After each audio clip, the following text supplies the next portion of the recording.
International cricketer అనగానే lavish life style, luxury cars, lot of money అనుకుంటాం కదా. కానీ ఒక క్రికెటర్ పొట్ట నింపుకోవడం కోసం పిజ్జాలు తయారు చేస్తూ పార్ట్ టైమ్ గా క్రికెట్ ఆడుతూ తన దేశానికి ప్రపంచ కప్ లో ఎప్పటికీ మర్చిపోలేని ఒక విక్టరీ అందించాడు. Welcome to 30 untold cricket stories with JR తో జరసేపు.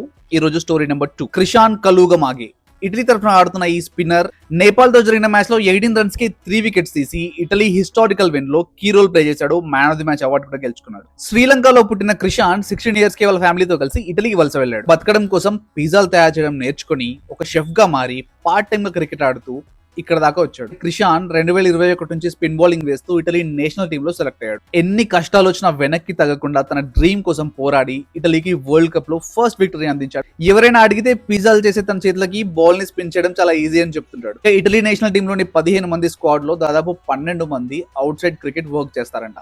Story number 3 loading. ఫాలో చేసి పెట్టుకోండి. జేఆర్ తో జరసేపు.